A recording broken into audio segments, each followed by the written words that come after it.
guys, ngayon na dito tayo sa Jensen Public Market dahil bibili tayo ng ingredients para sa ating mango tapioca. Dito ko nga napiling bumili ng mga ingredients para sa aking mango tapioca dahil mura at marami ka pang mapagpipilian. Pagpasok mo pa lang dito ay makikita mo na agad ang klase-klaseng paninda na nakahilera sa daan.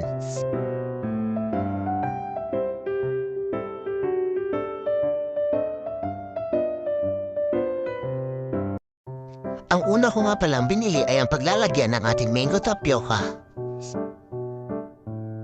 At ang mapili kong lalagyan ay empty plastic bottles. Sunod naman ay naghanap ako ng murang nagtitinda ng gatas na ating ihalo sa ating mango tapioca.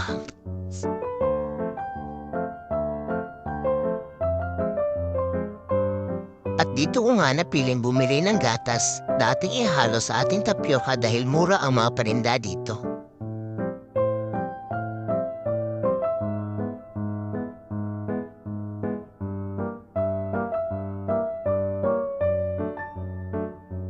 Pagkatapos kong bumili ng lalagyan at ng gatas para sa ating tapioca, ay bibili naman ako ng mga hinog na mangga.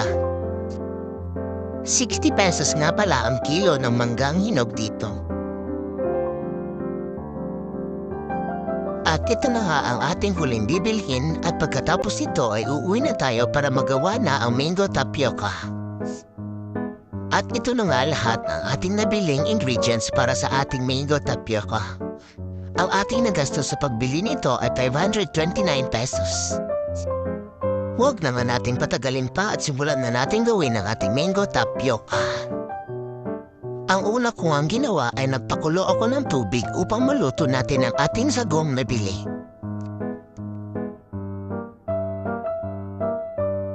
Kapag medyo mainit na ang tubig, pwede na natin ilagay ang ating sago. At hihintayin natin itong maluto ng mga 10 hanggang 20 minuto. Kailangan din natin kung ukay-ukayin upang hindi dumikit-dikit ang mga sago.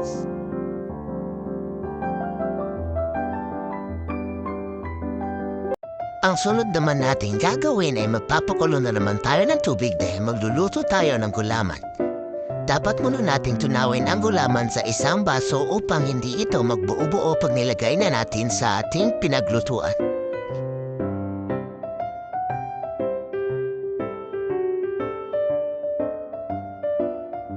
Kailangan din natin itong ukay-ukayin para hindi siya magbubuo. Sunod naman natin gagawin ay hihiwain natin ang mga manggang hinog.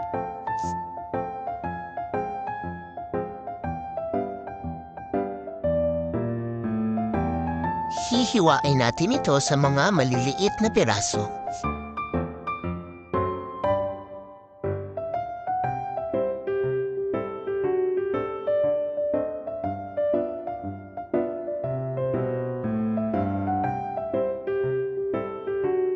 Pagkatapos ay gagamit tayo ng baso para madaling matanggal ang mga manggang hinati natin sa maliliit na piraso.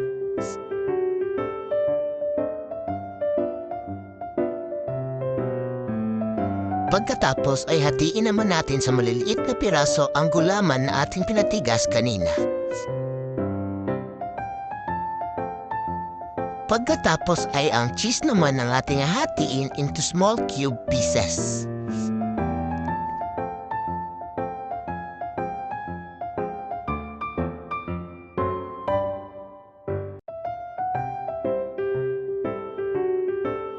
At ito na nga lahat-lahat ng ating na-prepare na ingredients para sa ating mango tapioca. Ngayon ay hahaluin na natin ang lahat ng ingredients. Ang una kong ang ginawa ay nilagay ko ang mangga. Kasunod dito ay nilagay ko ang gulaman na ating pinira-piraso.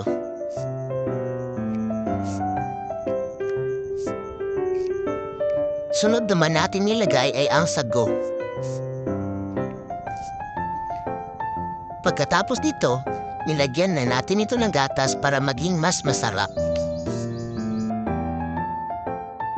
Sa huli, binudbud ko ang cheese na ating hinati sa maliliit na piraso.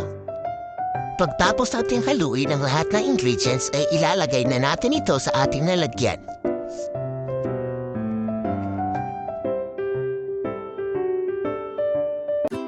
Tapos na nga nating lahat ilagay ang ating tapioca sa lalagyan.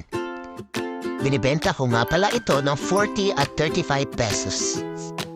Perfect na perfect itong pang-merienda dahil nga sobrang init ng ating panahon ngayon. Yun lamang lahat at maraming salamat sa panonood. Sana naman ay may natutunan kayo sa ginawa kong bidyong ito.